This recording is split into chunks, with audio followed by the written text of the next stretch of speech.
Animation is cinema. Animation is not a genre. And animation is ready to be taken to the next step. We are all ready for it. Please help us. Keep animation in the conversation. Our next awards are for animated feature and animated short. Raise your hand if you let your kid fill out this part of the ballot. It has been said before, but it needs to be said again. Repeatedly, stated loudly, without mincing words or making excuses. And that is that animation is cinema. Even now, 116 years after what many credit as the first animated film released in 1908, there's a large percentage of the population who disregard it and dismiss it as a medium only intended for children. Why is that? Throughout my lifetime, some of the greatest spectacles I've ever seen, whether at a movie theater or even my TV at home, have come from the animated medium. Impactful messages and themes that have shaped and carried me through every stage of development, coupled with some of the most artistically imaginative depictions that often push beyond the threshold of what we can see, experience, or even replicate without artistic or digital assistance. There's a passionate audience for animation, so why are there so many out there who disregard it as a childish and unimportant medium? What will it take for people to appreciate this medium as much as I do, as much as many others do? Is it because I grew up watching animated films and that's how I developed a love for them? Surely that can't be the reason, because as I stated, animated films have been around a lot longer than I have. Even the first Disney animated film is nearly 100 years old. So where did this stigma come from? Why is there this constant desire to quote-unquote elevate animated films into a live-action format? And is it possible that animation could ever break the mold, transcend barriers, and truly convince the masses that animation is indeed cinema? Looking back, I can still fondly remember sitting in a hot attic and watching Disney VHS tapes. It can be hard to remember one's first experience with film, but for me, growing up, animation was very much intertwined with my personal experience in the medium. It wasn't until I was much older that it finally dawned on me that not only was there a large percentage of people that didn't like animation, but would actively avoid watching it. When it comes to escapism, there is no better way to escape the confines of this reality than to envelop yourself in an imaginative world that looks, feels, and sounds different from our own in every conceivable way. But despite these differences, the characters, emotions, and stories that can be told through animation can resonate universally with every audience. There is simply no way to tell some of these stories outside of an animated format, though many have tried. More on that later. One of my favorite stories of all time is Avatar: The Last Airbender, a show I watched growing up that truly opened my eyes to the possibilities of world building and storytelling possible through this medium. I remember watching all of the imaginative ways they portrayed landscapes, introduced creatures, and showed off the unique fighting style of bending and thinking, there's no way you could do this in any other medium. As a kid, I loved to draw and paint, and when my parents couldn't afford new toys for me, I would draw my own paper figures to play with. I grew up with a love for art and the work that went into it. So learning about animation and how deliberately every single frame was made, every element of this world meticulously crafted, it was always something that absolutely fascinated me. And even now as an adult, this is a process that completely blows my mind. The fact that these drawings were taken and then brought to life is nothing short of a miracle to me. When watching an animated movie, every single frame is deliberate, plotted out to the absolute most excruciating detail. In live-action movies, there is room for error, so to say.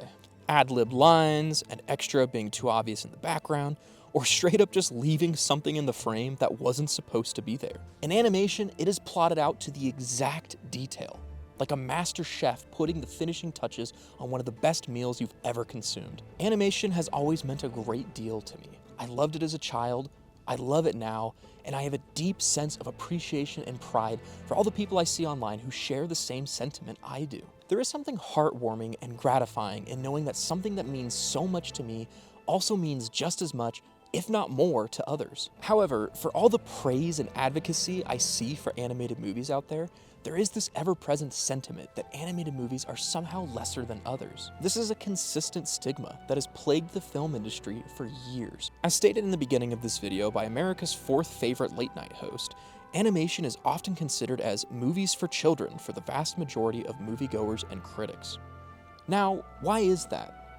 Well, it probably isn't too much of a stretch to assume that mostly because the majority of critically and successful animated movies are made for children. Disney, Pixar, and DreamWorks have long held the monopoly on blockbuster animated films in the United States. And these companies are, you guessed it, largely focused on producing family-friendly films. Though, as an aside, it is worth mentioning that despite those big three dominating the animated film industry, the last 3 Oscar seasons, none of them won, which is honestly a move in the right direction and pretty exciting for animation. But with all those movies being generally for kids, I believe the average moviegoer and parent have been successfully conditioned to associate animation with children's films. Though it is worth pointing out that Pixar and DreamWorks' most successful films are only marketed as children's films. Films like Toy Story, How to Train Your Dragon, Ratatouille, and The Incredibles were conceived as stories first without a target demographic in mind. The themes of Incredibles and Ratatouille are incredibly adult themes. Does a child appreciate Bob's desire to have a meaningful life and idolization of his past? Does a child relate to Remy's desire to create, despite the stigma the world has put on him? People of all ages like these movies because they're good stories, first and foremost. That isn't to say there isn't turn your brain off and laugh children's content, but the same could be said for live-action adult content. From a general audience perspective, it makes sense that some people would have this idea that animated films are movies for children. But the thing that really grinds my gears and partially inspired me to make this video in the first place is the continued disrespect animation gets within the film industry itself. You can say this is all just in good fun, but this joke has been plaguing awards ceremonies for years. And it's not just because Guillermo del Toro is one of my favorite directors, but when he pleads with the Academy to please see that animation is a medium beyond how it is perceived and belittled, and then immediately the next year they return to making the same jokes, yeah, I take personal offense to that. A change in public perception has to start somewhere,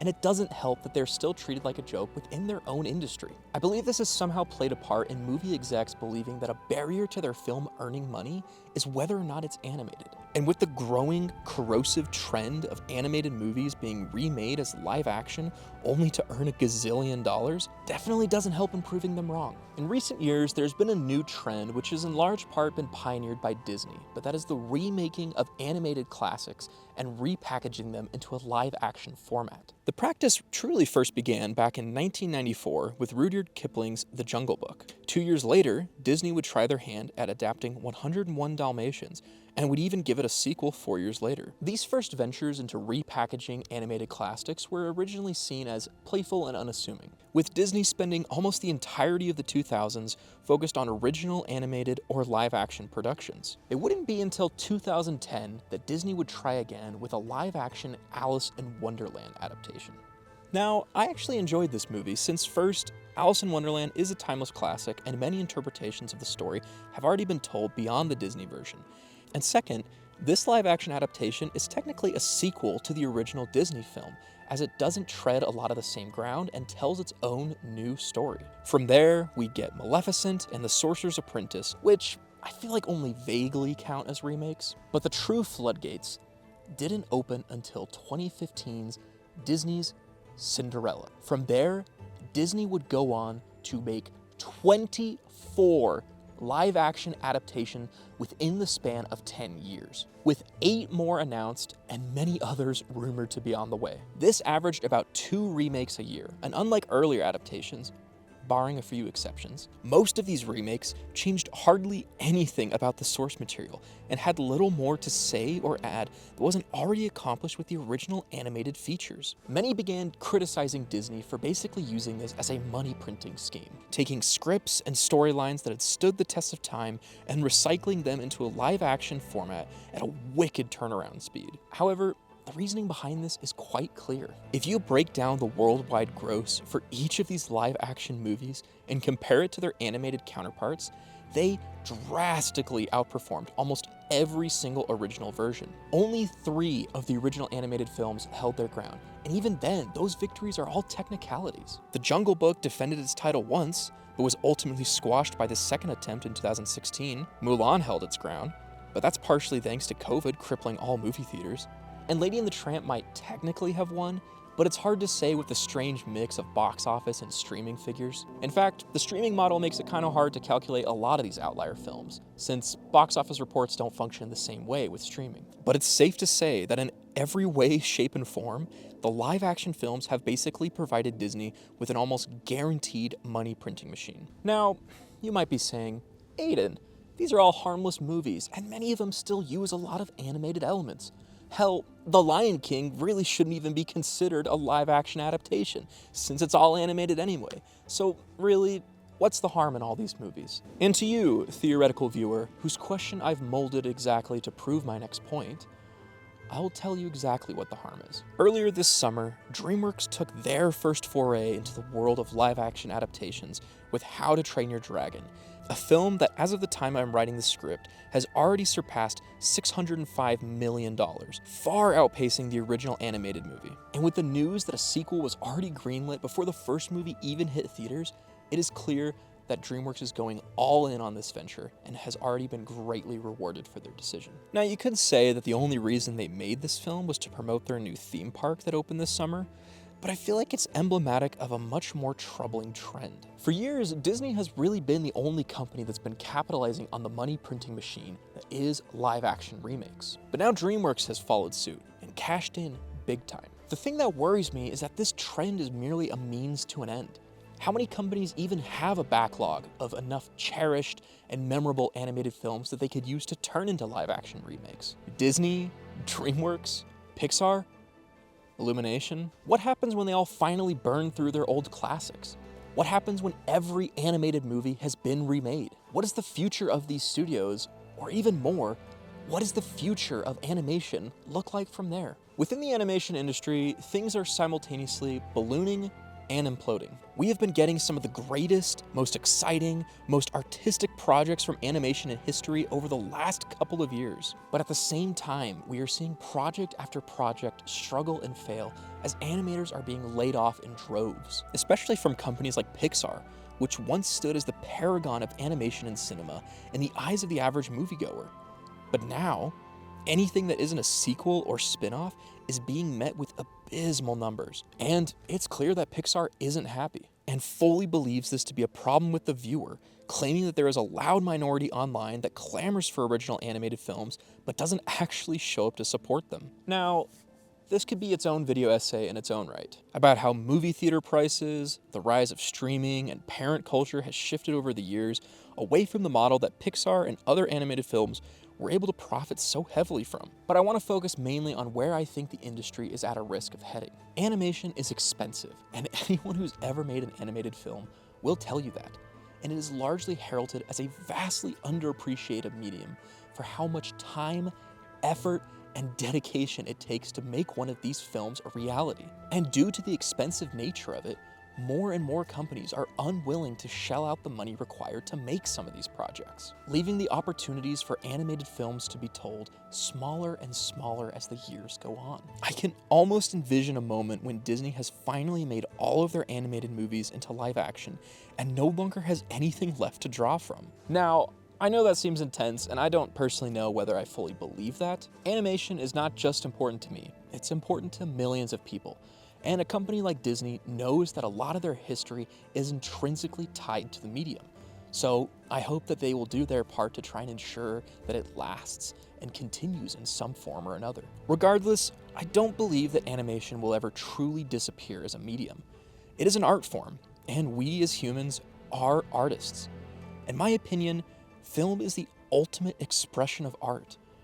As a child, I recall accidentally loading the wrong disc for Lord of the Rings and ended up watching hours of behind-the-scenes content about the movie. This made me fall in love with filmmaking, as it is the knot in a center of a web that connects all artistic expression. Costumers, makeup artists, prop designers, cinematographers, actors, sculptors, every single type of art you can imagine is involved with filmmaking, and animated films are just as much an expression of that as live action movies are. People yearn to be creative, to be expressive, and because of that, there will always be those who scrimp and save and find a way to tell their stories through animation. The only difference is the amount of people that will get that opportunity and the growing threshold required to make it happen. Animation will not die, but it will become harder and harder to fight for.